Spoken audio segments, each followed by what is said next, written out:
Pues vamos a continuar, hermanos, con nuestro estudio de Génesis. Recuerdan, nos hemos quedado ahí en Génesis 15, ¿no es cierto? Y quiero comenzar con una pregunta, hermanos, la cual es, ¿a quién le corresponde la tierra de Israel de hoy en día? ¿A los árabes o a los judíos? ¿A quién le corresponde esa tierra? ¿Por qué? ¿Por qué uno? ¿Por qué el otro? ¿A quién le corresponde realmente esa tierra? Bueno, yo digo que a los judíos porque Jesús es judío. Ok. Bueno, hermanos, la respuesta la vamos a ver aquí en Génesis 15, de hecho, y es lo que vamos a estudiar. Pero para recordar así rápidamente, hermanos, en los primeros 6 versículos, como vimos, que Dios justifica al pecador mediante la fe únicamente, ¿no es cierto? La justificación, hermanos, es un acto 100% de Dios. La justificación no tiene nada que ver con el pecador, porque la justificación, hermanos, es por medio de la fe únicamente. No a causa de la fe, sino por medio de la fe. Y eso, por supuesto, que Dios nos otorga esa fe salvadora para que después lleguemos a ser justificados, y una vez que somos justificados vamos a ser salvados, ¿no es cierto? Bueno, así le pasó a Abraham.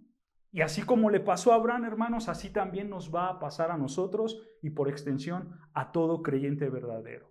Todo creyente verdadero es salvado, es justificado por medio de la fe únicamente. Lo vimos a detalle, ¿no es cierto? La semana pasada en el versículo 6. Porque ese es el versículo clave, hermanos, de todo Génesis 15. El versículo clave es el versículo 6, que habla acerca de la justificación por medio de la fe. Y ahora, hermanos, lo que vamos a ver, y vamos a tratar de contestar esa primera pregunta, pero quiero que veamos un poco más a fondo el cómo Dios muestra su fidelidad a ese pecador que fue escogido por Dios. Refiriéndome a Abraham, cómo Dios muestra esa fidelidad. Así que vamos a ir verso por verso, hermanos, y acompáñame a Génesis 15, versículo 7 en adelante, que vamos a ir estudiando, que es a donde nos quedamos. Y vean, hermanos, aquí Dios sigue hablándole a Abraham. ¿Recuerdan, hermanos? Génesis 14, Abraham vino de una pelea para rescatar a Lot, ¿no? Al parecer, Abraham estaba ahí y de repente Dios se le aparece y le dice: Abraham, no temas, soy yo prácticamente, ¿no es cierto? No tengas miedo, soy yo, no son tus enemigos los que te van a perseguir, soy yo, no temas, yo soy tu escudo, yo te voy a cuidar, ¿no? Y aparte, la promesa que te hice sigue vigente, ¿no es cierto? Y entonces Abraham creyó y eso le fue contado por justicia. Y vean, hermanos, Dios sigue hablando y dice Génesis 15, versículo 7, vean lo que dice: y le dijo: yo soy Jehová que te sacó de Ur de los Caldeos. Detengámonos ahí tantito. Nota, hermanos, dice Dios que yo soy Jehová que te saqué de Ur de los Caldeos.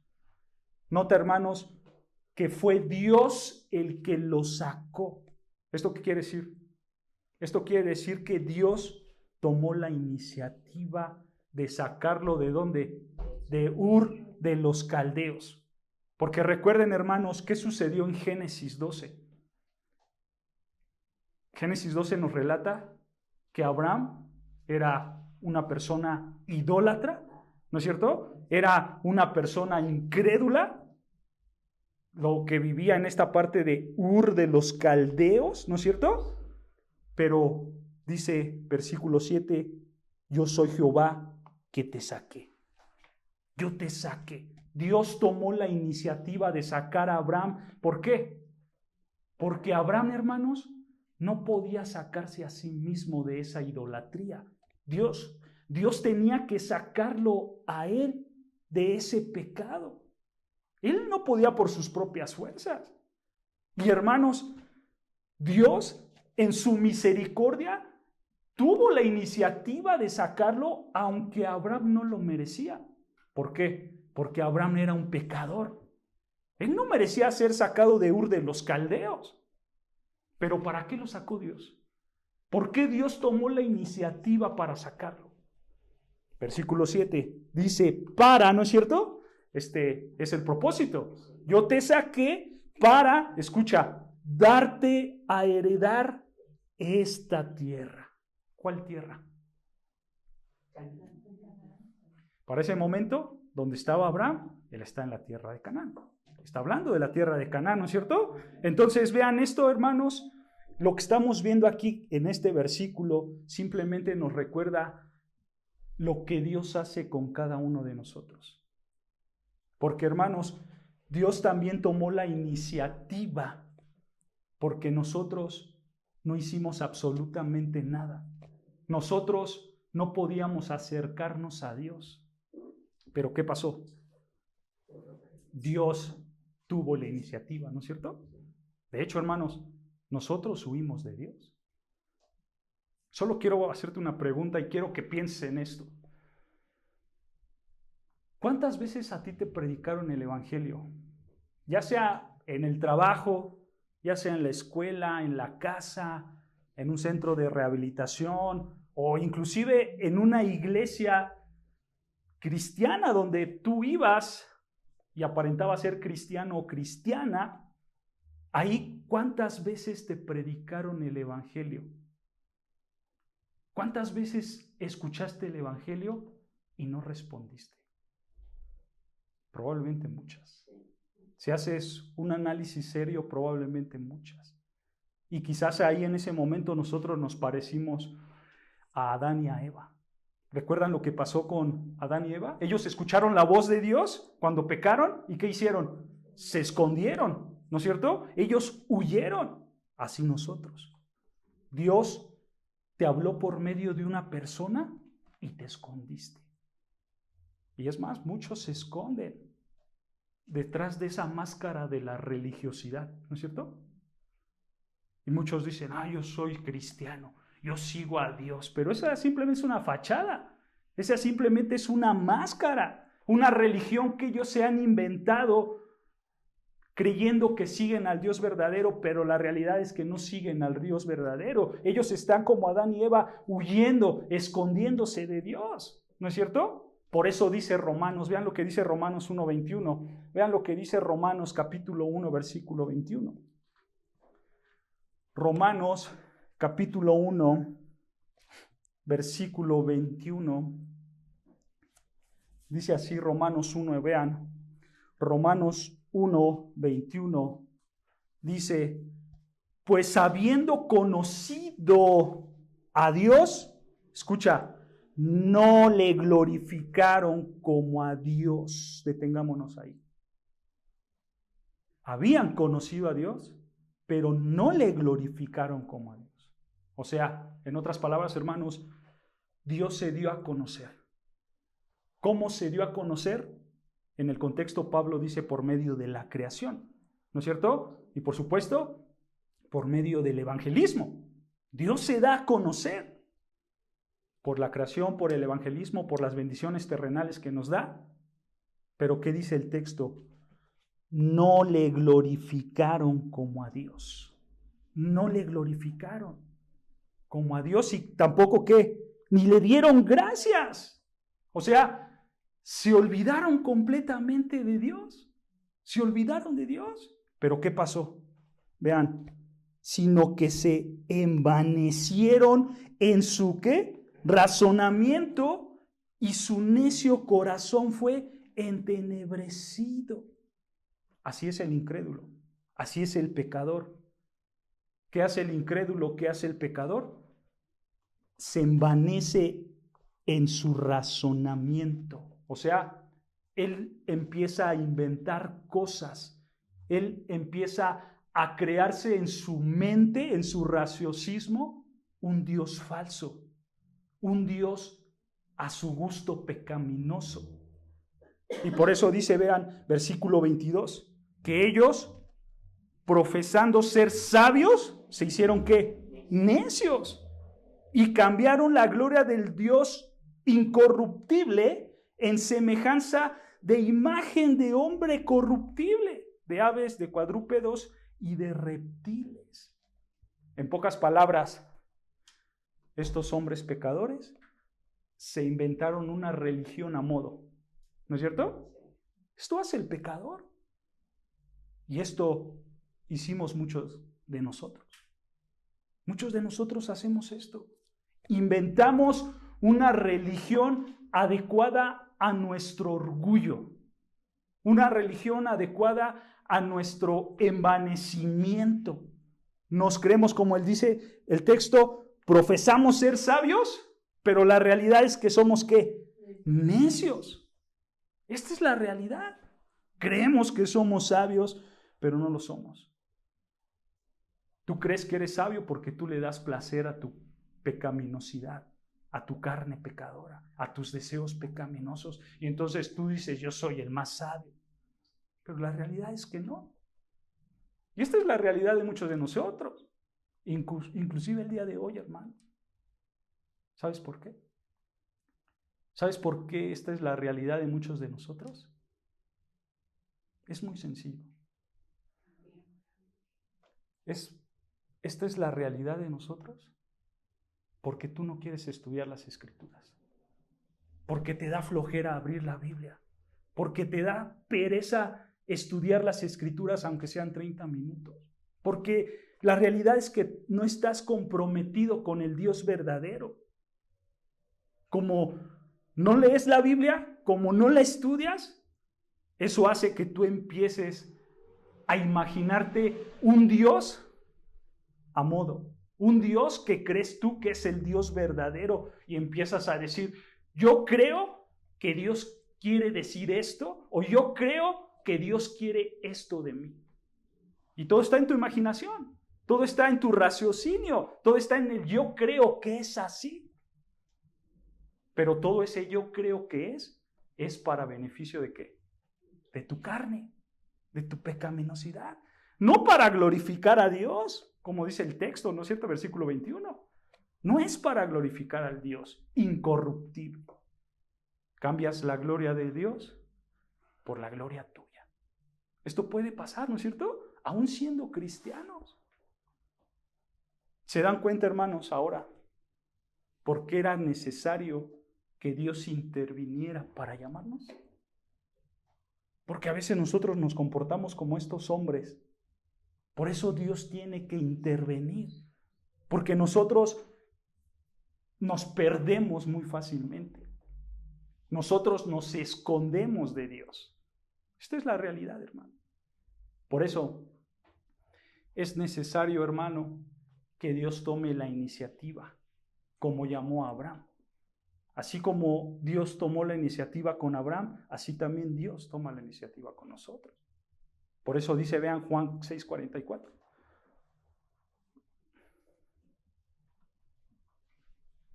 El Evangelio de Juan, capítulo 6, versículo 44.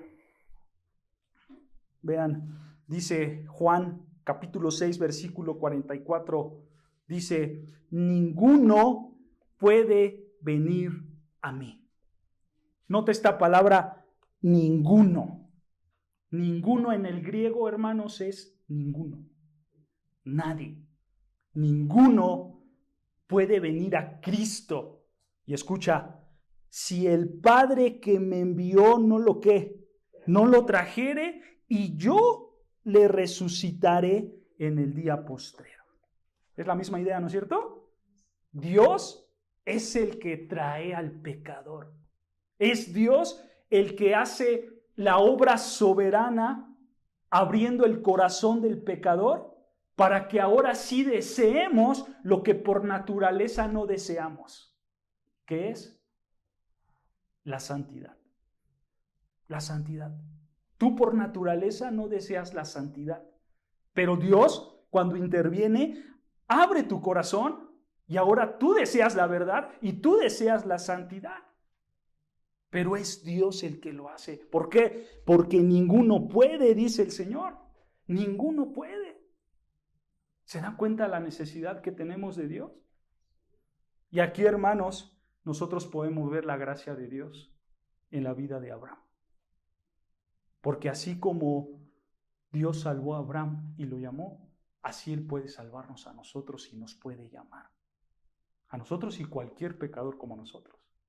Esto es algo impresionante, ¿no es cierto? Entonces vean, regresando a Génesis 15, versículo 7.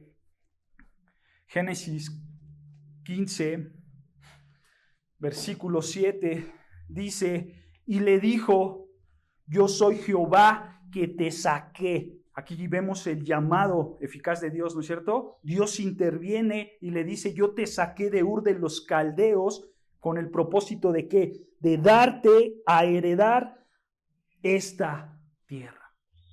Nota, hermanos, que esta tierra que Dios le iba a dar a Abraham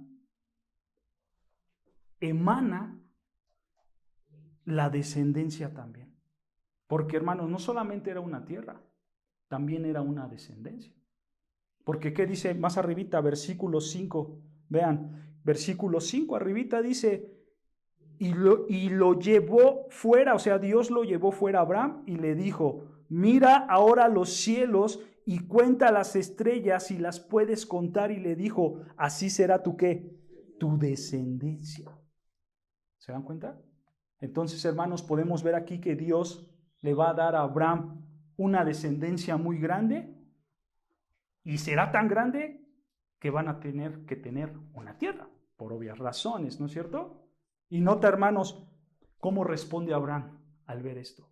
¿Cómo responde Abraham al saber que Dios le iba a dar una descendencia grande, le iba a dar una tierra grande? ¿Cómo responde Abraham? Versículo 8, vean, Génesis 15, versículo 8, dice, y él respondió, o sea, Abraham respondió, Señor Jehová, ¿en qué conoceré que la he de heredar?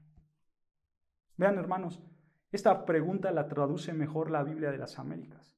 La Biblia de las Américas simplemente dice, ¿cómo puedo saber que la poseeré? Es una mejor traducción, hermanos. Aquí podemos ver que Abraham está haciendo una pregunta seria. Abraham está preguntando seriamente, porque él en otras palabras está diciendo, a ver, Señor, ¿de qué manera puedo estar yo seguro que esta tierra que me estás prometiendo la voy a heredar? Esa es la idea. ¿Cómo puedo estar yo seguro que esto que me prometes lo voy a heredar? ¿Qué hace Dios, hermanos? En respuesta a esta pregunta, lo que hace Dios, hermanos, en los siguientes versículos es confirmar el pacto que Dios ya había hecho. Pero vean, hermanos, cómo Dios confirma este pacto. Es algo muy, muy interesante cómo lo hace Dios. Y vean, versículo 9. Dice versículo 9, y le dijo, o sea, Dios le dijo a Abraham, tráeme una becerra de 3 años y una cabra de 3 años y un carnero de 3 años, una tórtola también y un palomino. Y vean versículo 10, y tomó él todo esto. Nota, esto nos habla, hermanos, versículo 10, de la obediencia de Abraham, ¿no es cierto? Dios era obediente. Dios le dijo, tráeme esto, esto y esto, y Abraham agarró y lo trajo. Él era obediente, ¿no es cierto? Y vean, Abraham trajo estos animales y dice versículo 10, y los partió por la mitad y puso cada mitad una enfrente de la otra, mas no partió las aves. Aquí podemos hacer una pregunta, hermanos, y es, ¿por qué Dios le pidió específicamente estos animales? ¿Por qué no le pidió un perro, o un gato, o un cerdo? ¿Por qué específicamente estos animales? ¿Saben por qué, hermanos? Estos animales que Dios escogió, hermanos, y el hecho de que los tenía que partir a la mitad, esto, hermanos, correspondía al ritual de sacrificio de la época, ¿ok?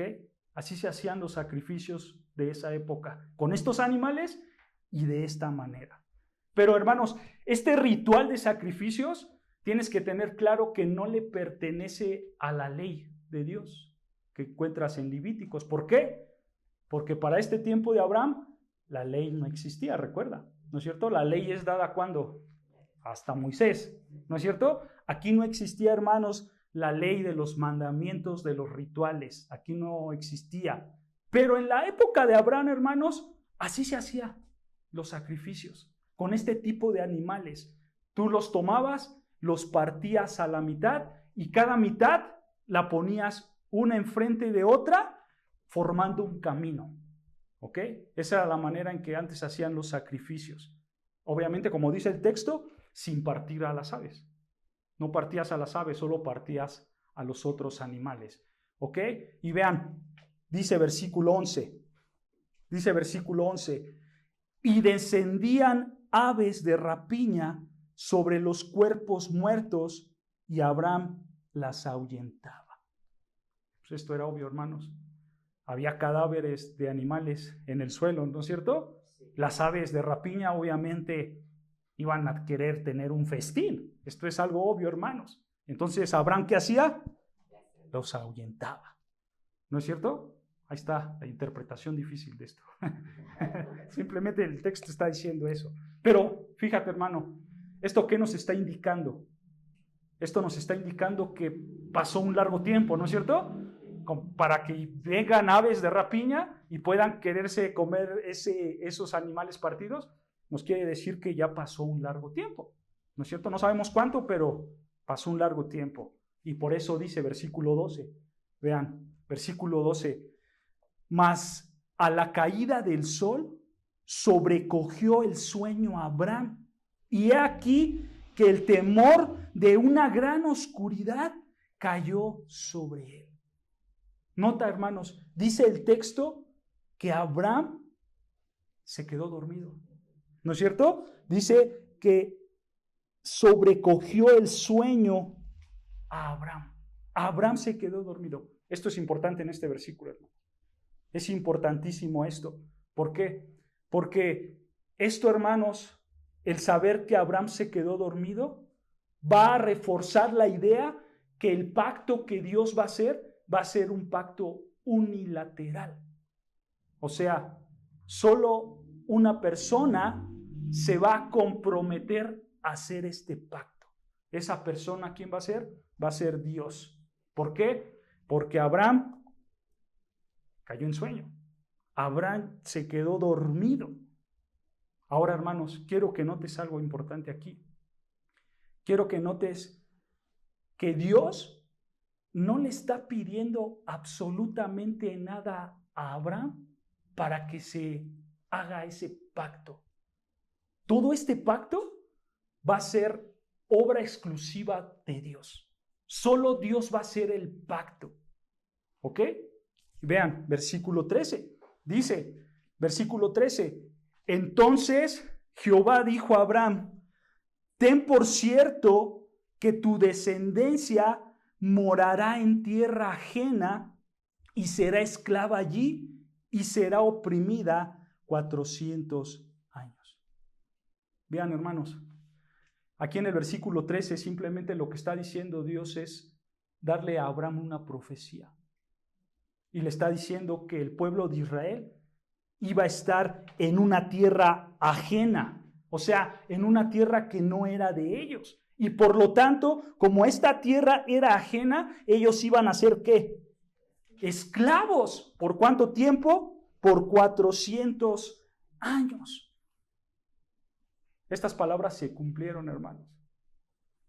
¿Cómo lo sabemos? Porque cuando estudiamos el libro del Éxodo, vemos que el pueblo de Israel llegó a Egipto, una tierra que no les pertenecía, ¿no es cierto? Una tierra ajena. Y ellos fueron esclavos, ¿cuánto tiempo ahí?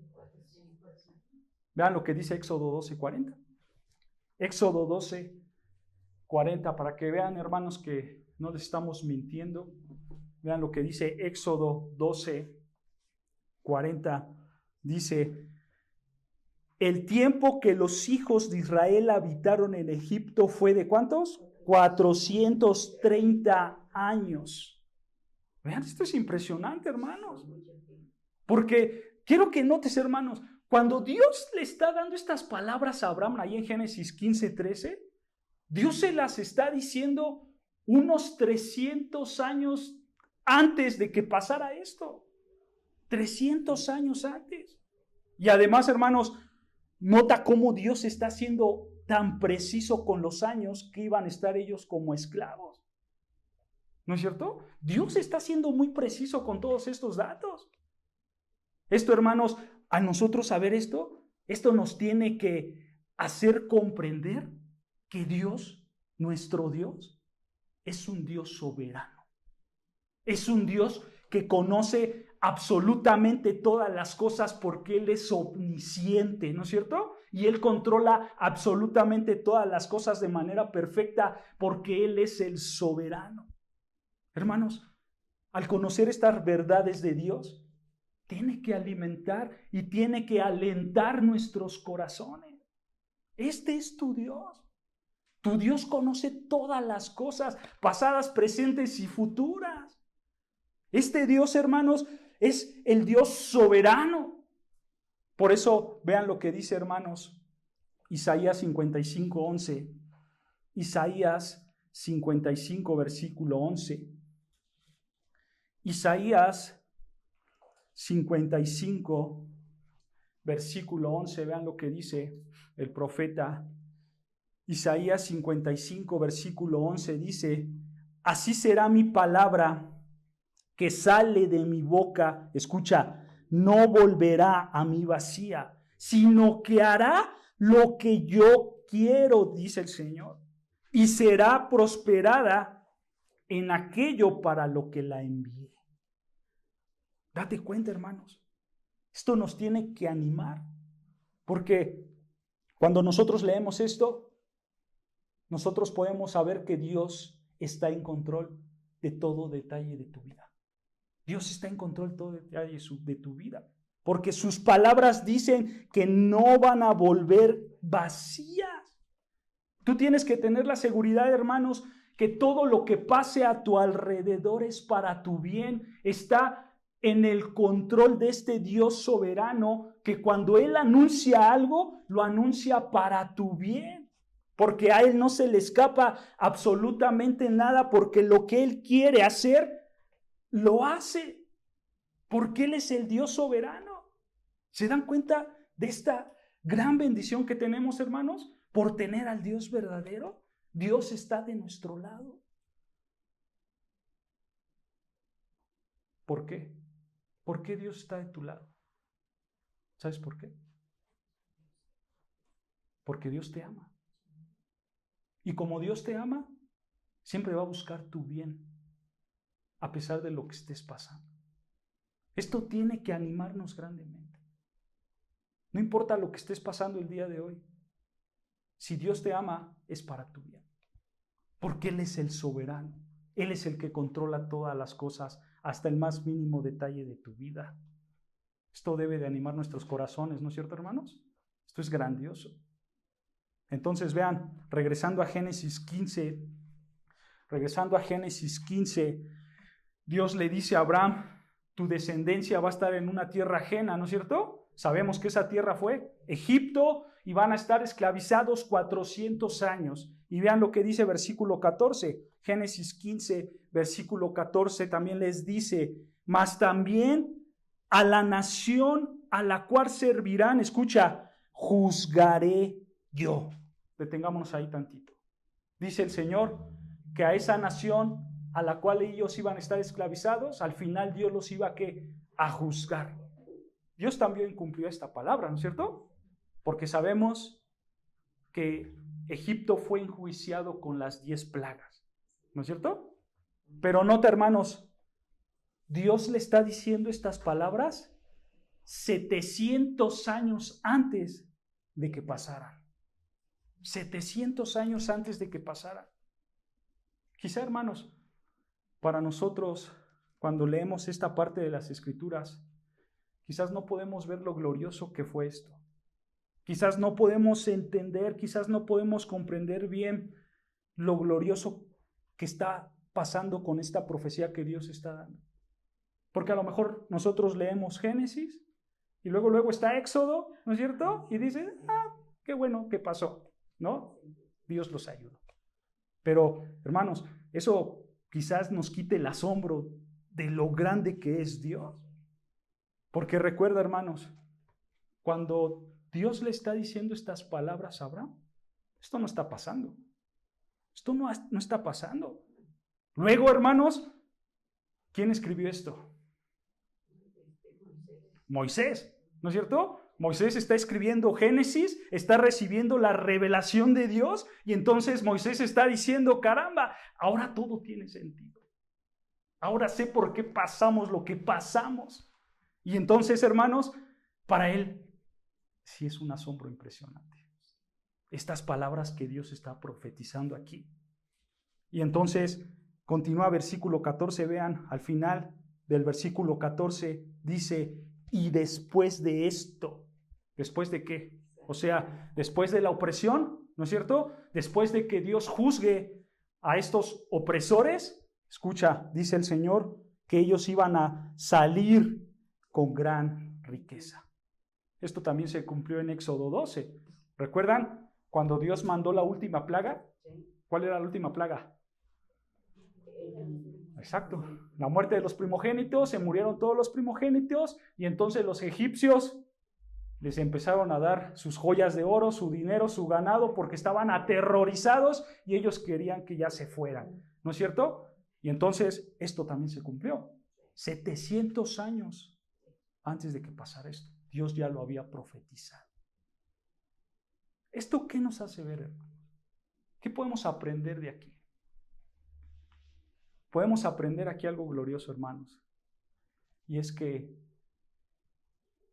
al leer esto, nosotros podemos ver que Dios es un Dios de verdad. Es un Dios fiel y verdadero. Porque vean lo que dice el Salmo 19:7. Dios es verdad, hermanos. Vean lo que dice el Salmo 19, versículo 7. Vean. Salmo 19, versículo 7, vean lo que dice.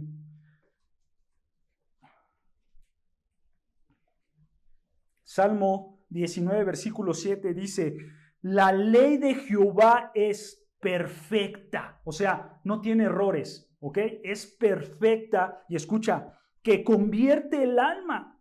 El testimonio de Jehová es que fiel. Esta palabra de fiel, hermano, se traduce mejor como seguro. Seguro. El testimonio de Jehová es seguro. O sea, lo que está diciendo el salmista, hermanos, simplemente es que la palabra de Dios te va a dirigir a los caminos correctos porque es segura para ti. No vas a encontrar peligro. Es fiel, es segura. Y esta palabra segura, escucha, hace sabio ¿a quién?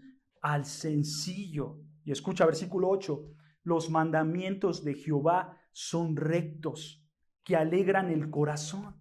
El precepto de Jehová es puro, que alumbra los ojos. El temor de Jehová es limpio, que permanece para siempre. Y escucha, los juicios de Jehová son ¿qué? Verdad, todos justos.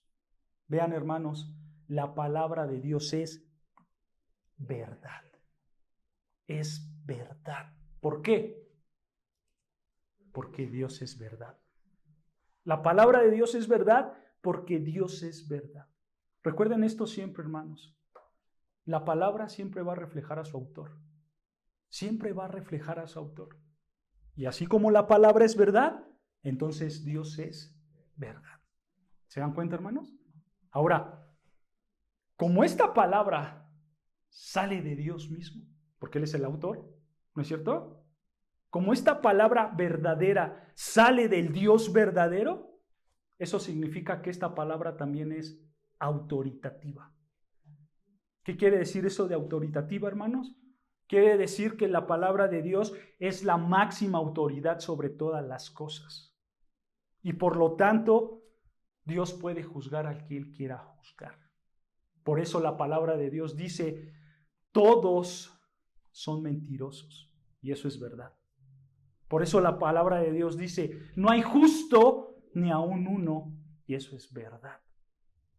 Y la realidad es que no podemos debatir esa palabra, ¿sí? Todos somos pecadores. Porque esta es la realidad, hermanos. Cuando la Biblia habla, Dios habla. Así de sencillo. Así de sencillo. Entonces, hermanos, como la Biblia es verdad, como la Biblia es autoritativa, podemos concluir que la Biblia también es suficiente. La Biblia es suficiente. Alguien puede preguntar, ¿suficiente para qué? ¿Suficiente para qué? Porque si tú abres la Biblia, ahí tú vas a encontrar cómo hacer un brownie. Si tú abres la Biblia, ahí vas a encontrar cómo hacer una operación. Si tú abres la Biblia, ahí vas a encontrar algo de mecánica. No. Entonces, hermanos, la Biblia no es suficiente para hacer una cirugía ni para ser un mecánico. ¿Para qué es suficiente? Escucha, la Biblia es suficiente para salvar al pecador que va directo al infierno y para santificar a ese pecador que ha sido salvado. Para eso es suficiente la palabra, para salvar al pecador que va al infierno y para santificar a ese pecador que ha sido salvado. Es por eso, hermanos, que tú no necesitas absolutamente nada para tener la salvación. La Biblia es suficiente. Dios es suficiente. Tú solo tienes que conocer a Dios, creer en Él y serás salvo. Saber cómo es Él, qué quiere y cómo tú tienes que vivir, y eso te llevará a la salvación. Entonces vean, hermanos, todo esto es gracias a que la Biblia es la verdad absoluta. Porque Dios mismo es la verdad absoluta. Y aquí, hermanos, jamás vamos a encontrar mentiras, ¿eh? Jamás vas a encontrar una mentira. Al tú reconocer esto, hermanos, entonces esto te tiene que tener también, o te tiene que llevar a tener un consuelo para tu alma. Un consuelo muy grande, hermano. Porque lo que Dios dice, Él lo va a cumplir, ¿no sea? Sea una profecía como la de Abraham, o sea una promesa como la de Abraham. Sea lo que sea, cuando Dios habla, Él habla ¿qué? Verdad. Y esa verdad se cumple. ¿No es cierto? Entonces, si Dios dice que estará contigo todos los días hasta que Él regrese, así será. Así será. Si Él te dice, no temas, yo te voy a ayudar en el día de la prueba, así será. Si Él dice, yo bendigo a los que me obedecen, así será. ¿No es cierto? Si Él dice, no te daré más de lo que puedas soportar en el día de la prueba, así será. Si Él dice, yo te voy a dar la fe necesaria que necesitas para enfrentar X situación, así será. ¿Por qué? Porque su palabra es verdad. Su palabra es verdad. Lo estamos viendo perfectamente con Abraham. Todo lo que dijo se ha cumplido, ¿no es cierto, hermanos? Entonces, todo lo que te dice Dios a ti se va a cumplir. Solo créelo. Hay que tener fe como Abraham tuvo fe. Esto es algo grandioso, ¿no es cierto? Que anima nuestros corazones, hermano. Entonces, vean, regresando a Génesis, vean, Dios le sigue hablando a Abraham, le da una profecía y después le dice, Génesis 15, versículo 15, dice, y tú vendrás a tus padres en paz y serás sepultado en buena vejez. Vean, Abraham iba a morir sin que él hubiera poseído la tierra.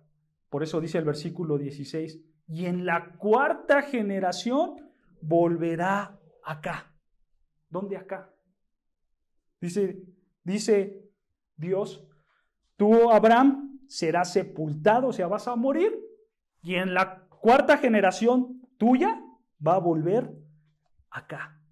¿Dónde acá? ¿Dónde está Abraham en este momento? En Canaán. En Canaán, ¿no es cierto? O sea, simplemente Dios lo que le está diciendo es, después del éxodo, ellos van a regresar a Canaán. Ellos van a regresar para acá. Por eso dice esta frase, volverán acá. Se está refiriendo a Canaán, donde Abraham está ahorita, donde Dios le está diciendo estas palabras específicas, ¿ok? Entonces, vean, Dios le promete esta tierra para su descendencia, pero después de que él muera. ¿No es cierto?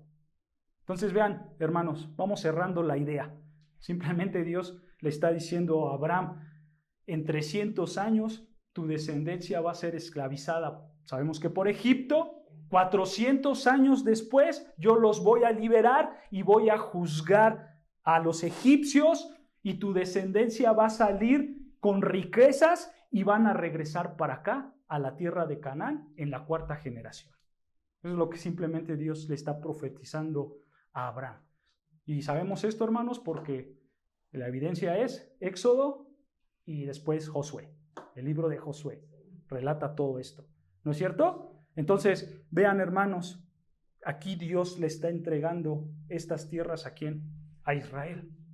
Y dice al final del versículo 16, vean, porque aún no ha llegado su colmo la maldad del amorreo hasta aquí.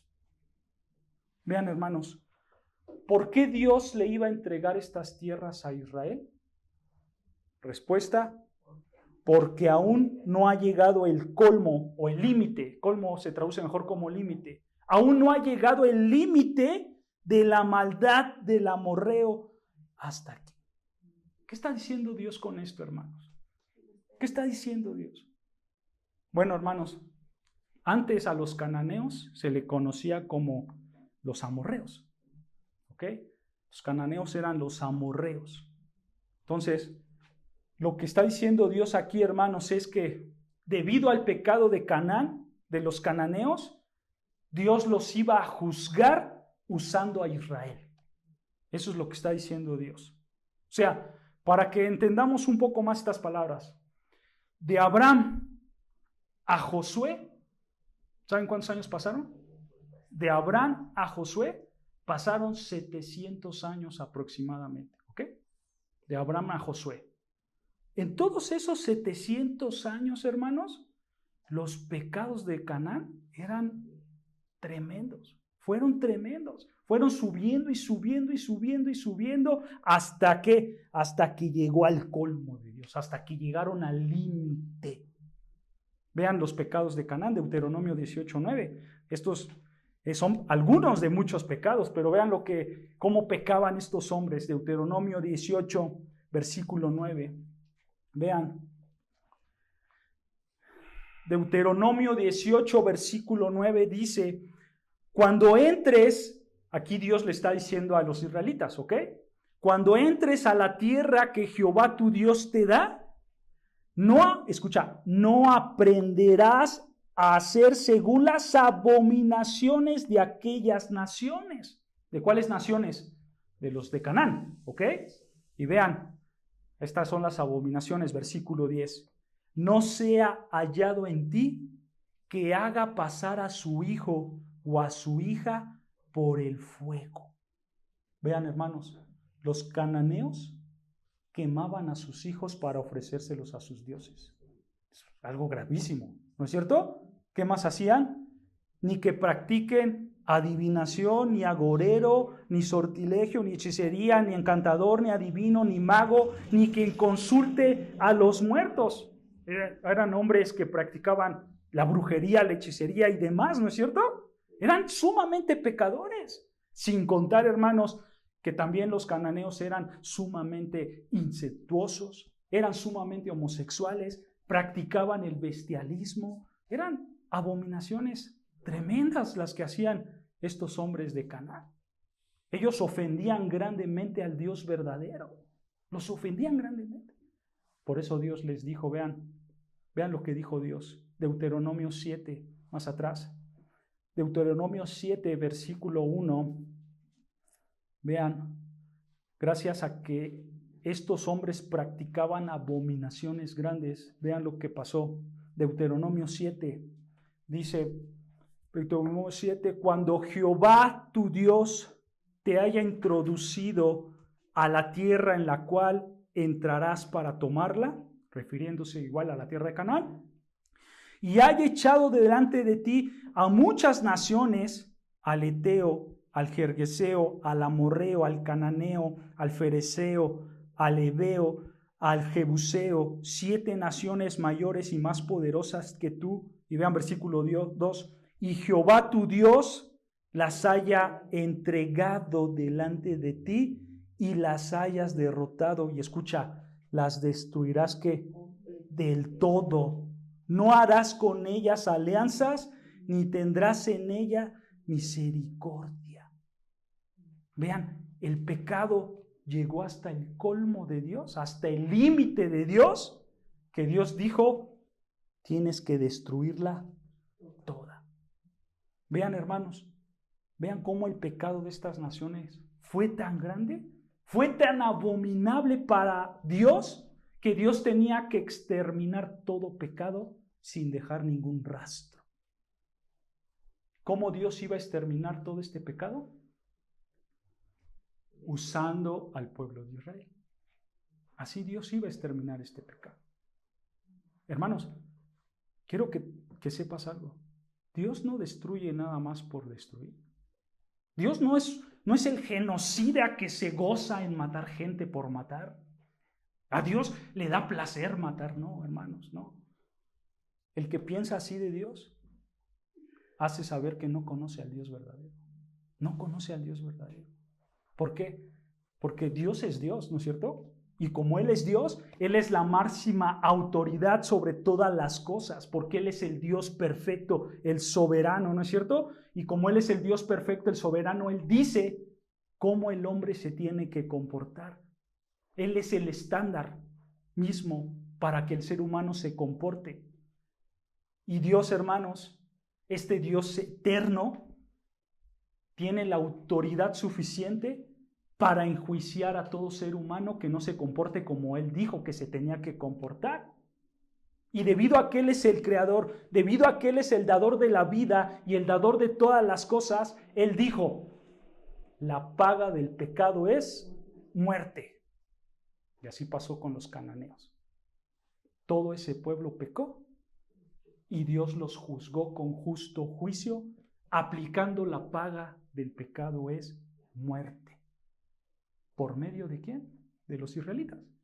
Él aplicó eso por medio de los israelitas. Israel, hermanos, simplemente fue el instrumento que Dios usó para enjuiciar con un justo juicio a estas naciones pecadoras. ¿Se dan cuenta? Entonces, hermanos, vean lo que vemos en Génesis 15:16, hermanos, lo que vemos en Génesis 15:16, simplemente es Dios diciendo que cuando termine o cuando llegue el colmo, cuando llegue el límite de la maldad de los amorreos, Dios iba a usar a Israel para juzgarlos. Y hermanos, esta es una verdad que vemos alrededor de todo el Antiguo Testamento, ¿no es cierto? Si tú lees el libro de Isaías, ahí tú te vas a dar cuenta que Dios usó al pueblo asiria para juzgar a Israel. O sea, hermanos, Dios no solamente usa a Israel para juzgar a otras naciones, no. Dios también usa a naciones idólatras y paganas para enjuiciar a Israel mismo. ¿Por qué? Por causa de su pecado. Pero también como Dios es el soberano, Él usa a naciones paganas para juzgar a otra nación pagana. Vean lo que dice Jeremías 51, 11. Ahí nos enseña esto, Jeremías 51, versículo 11. Vean lo que dice Jeremías 51, versículo 11. Vean, dice, limpiad las saetas, embrazad los escudos. Escucha, ha despertado Jehová el espíritu de los reyes de Media. Escucha, porque, esta es la razón, porque contra Babilonia es su pensamiento para destruirla, porque venganza es de Jehová y venganza de su templo. Vean, Dios usó a Media para destruir ¿a quién? A Babilonia. ¿Quién era Media? Eran los persas. Dios usó a los persas para destruir a los babilónicos, a Babilonia. ¿Se dan cuenta, hermanos? Dios usa a naciones paganas también para juzgar a otras naciones paganas. Por eso dice, vean, Daniel 4. Vean lo que dice Daniel 4. el profeta Daniel, capítulo 4, versículo 17. Daniel 4, versículo 17. Vean, dice, la sentencia es por decreto de los vigilantes y por dicho de los santos la resolución.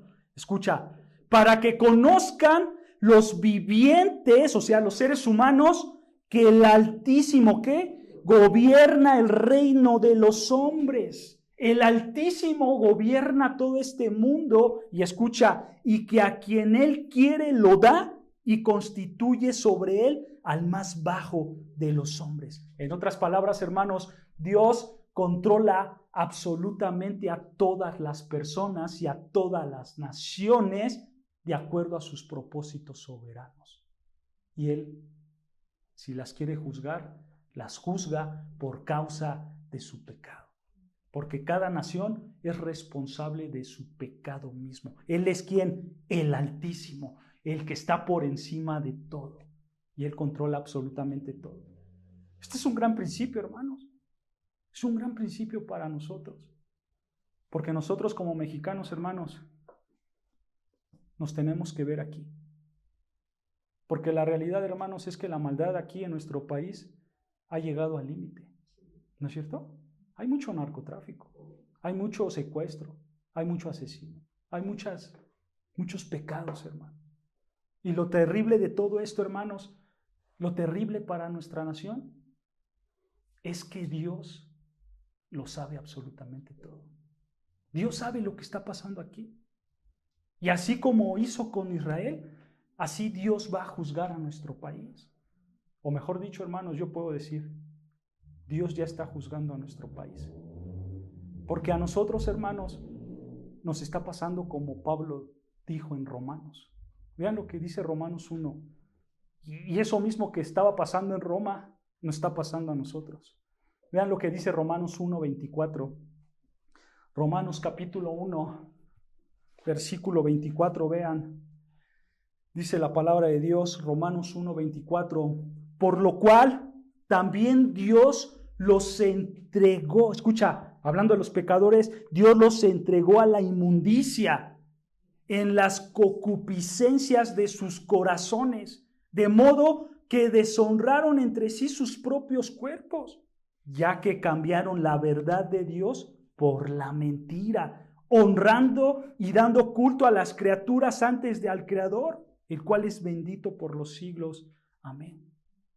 Vean, hermanos, parte del juicio de Dios es el abandono de Dios mismo. Porque cuando Dios abandona, eso hace que tú te entregues más al pecado. Y eso mismo está pasando hoy con nuestro país. ¿Hay homosexualidad? Sí. ¿Y Dios ya nos entregó a ese pecado? Sí. ¿Cómo lo sabemos? Porque el matrimonio homosexual ya es legal. Dios ya nos entregó a ese pecado. Dios se ha alejado. ¿No es cierto? Somos una nación que roba para beneficio propio y Dios ya nos entregó ese pecado porque la pobreza en nuestro país es muy grande. Esta es la realidad. Nosotros, hermanos, estamos bajo el juicio de Dios. Estamos bajo la ira de abandono de Dios. Él ya nos abandonó. Estamos perdidos en nuestros propios pecados. Él ya quitó el freno de nuestras conciencias. Como dice el texto, Dios nos ha entregado a la inmundicia de nuestros pecados. Estamos como estos hombres. Pero gracias a Dios, hermanos, gracias a Dios que en medio de esta maldad, Él nos da el privilegio aún de conocerlo. Él nos da el privilegio aún de predicar su evangelio. Sabiendo aún, hermanos, que en medio de todo este pecado, de toda esta inmundicia, Él puede salvar a un pecado. Es por eso, hermano, que yo te animo a que busques la palabra de Dios. Porque es por la gracia de Dios que tú puedes seguir buscando la palabra de Dios ahora.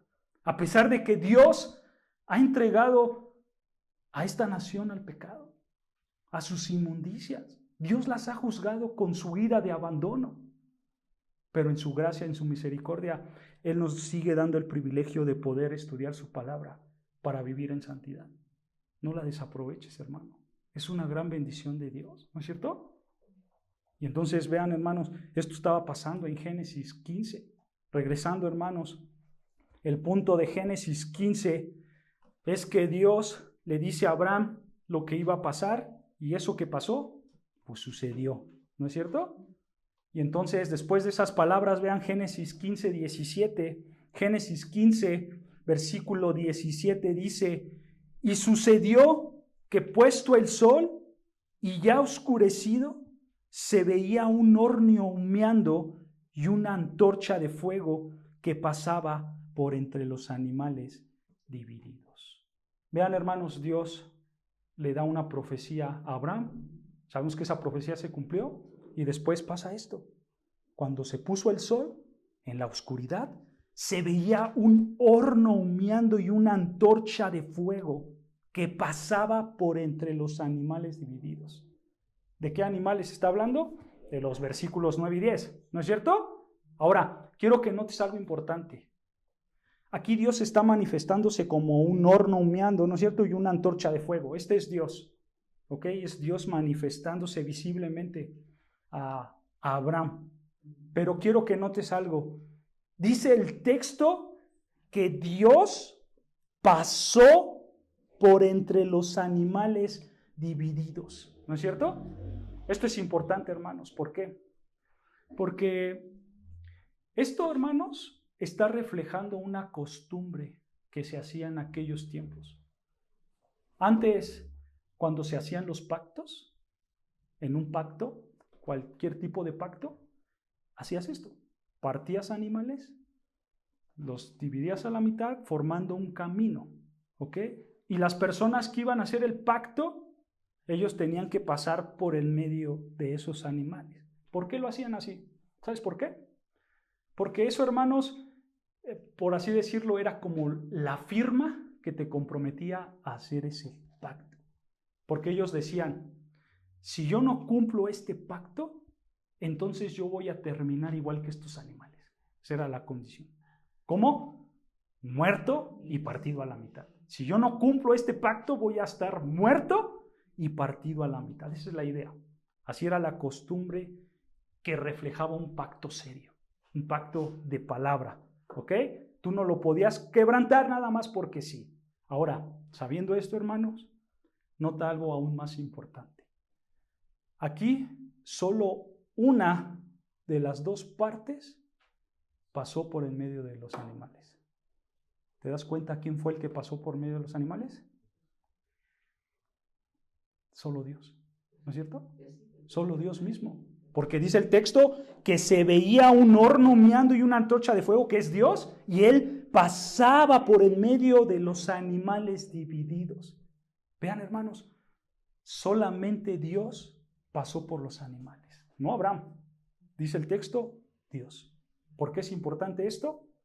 Porque esto está mostrando que este pacto es un pacto unilateral. En otras palabras, hiciera lo que hiciera Abraham, Dios iba a cumplir este pacto que le hizo a Abraham. Es como si Dios dijera: si yo no cumplo a Abraham lo que te estoy diciendo, que me suceda como estos animales. Tengo que morir y ser partido a la mitad. Porque solamente Él pasó por el medio, ¿no es cierto? Eso es lo que está tratando de decir Dios. Solo Él se está comprometiendo a que este pacto sea un pacto real y verdadero y que se cumpla. ¿Y sabes qué? Dios está cumpliendo ese pacto. Dios está cumpliendo ese pacto. Y Él acabará de cumplir este pacto en el futuro, cuando el Señor Jesucristo regrese por segunda vez. Pero, hermano, desde el punto de vista inmediato, este pacto sí era un pacto un poco condicional. ¿Por qué? Porque en Génesis 17 Dios habla de la circuncisión.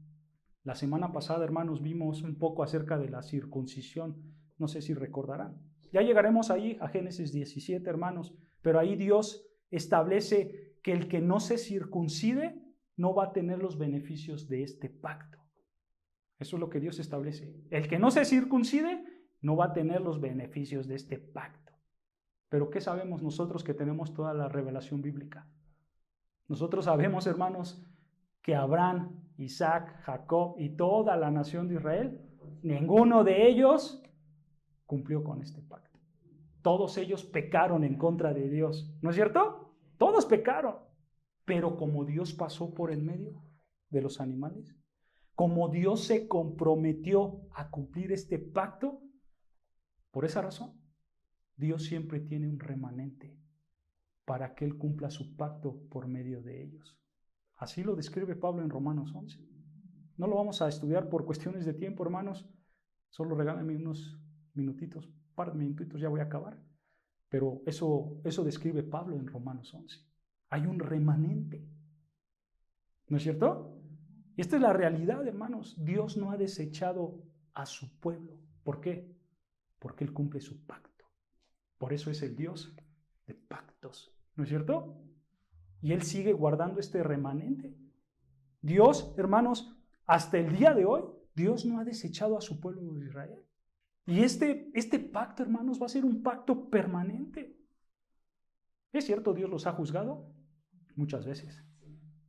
Los ha dejado a un lado por un tiempo, pero nunca los ha desechado. Nunca los ha desechado. El pueblo de Israel en el Antiguo Testamento sufrió, en el Nuevo Testamento sufrió, hoy está sufriendo. ¿No es cierto? Pero la realidad, hermanos, es que Dios jamás los va a desechar. Jamás. Siempre habrá un remanente. Y en el futuro seguirá habiendo un remanente. ¿Qué dice Apocalipsis?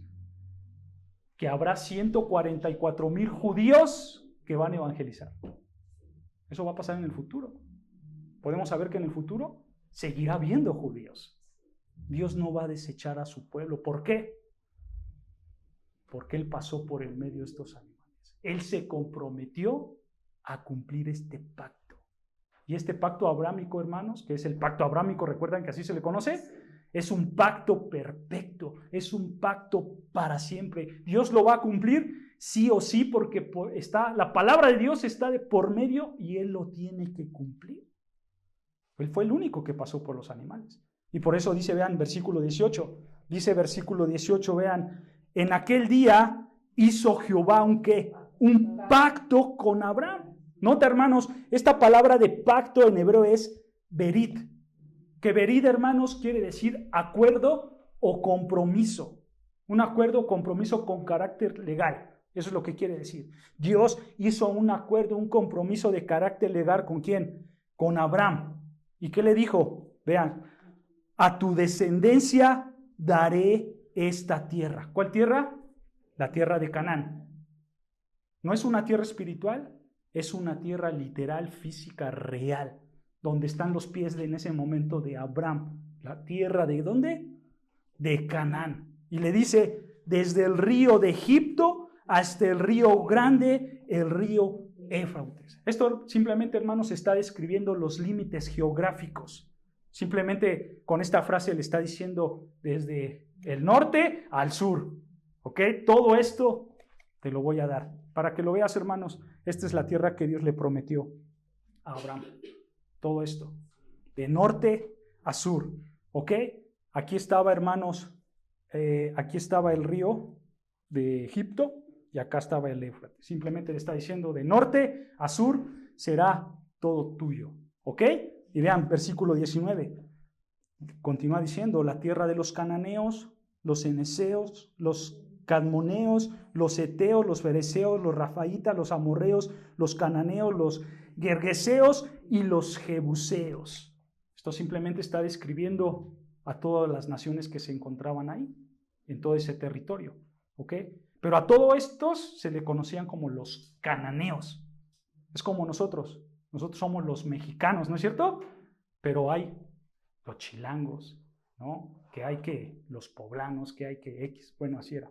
Esto es lo que está haciendo. Simplemente está describiendo todas las naciones que había, pero se está refiriendo obviamente a todo este territorio. ¿Ok, hermanos? Entonces vean algo interesante. Del versículo 13 al versículo 16, eso ya se cumplió. En el Éxodo, literalmente. ¿Ok? del verso 17 al versículo 21, aún no se cumple en su totalidad, pero se va a cumplir cuando el Señor Jesucristo regrese por segunda vez. ¿Por qué? Porque esto es un pacto eterno. Lo sabemos porque así lo dice Génesis 17, 19. Ya lo veremos. ¿Ok? Entonces, regresando a la primera pregunta, hermanos, ¿a quién le corresponde la tierra de Israel? ¿A los árabes o a los judíos? A los judíos. ¿Por qué? Porque Dios, el soberano, el altísimo, el eterno, dio su palabra que esta tierra iba a ser de ellos. ¿Se dan cuenta? Entonces, hermanos, así como Abraham, tú que eres hijo de Dios, tú también puedes ser justificado. Y así como Dios le fue fiel a Abraham en su promesa, así también Dios te es fiel a ti con las promesas que te ha dado. ¿Sabes cuál es la promesa que Dios te dio? Es esta. Estando persuadido de esto, que el que comenzó en vosotros la buena obra, la perfeccionará hasta el día de Jesucristo. En pocas palabras, la promesa que Dios te da es que tú vas a ser salvado y tu salvación está segura en las manos de Dios. Esa es la promesa que Dios te ha dado. Entonces, hermanos, esta historia simplemente nos trae un gran consuelo que nos hace ver la fidelidad de Dios para nuestra salvación también. ¿Se dan cuenta? Esto es hermoso. Estudiar Génesis 15 nos dará cuenta que la fidelidad de Dios es impresionante para nosotros. Así que, pues así acaba Génesis 15, hermano. Amén.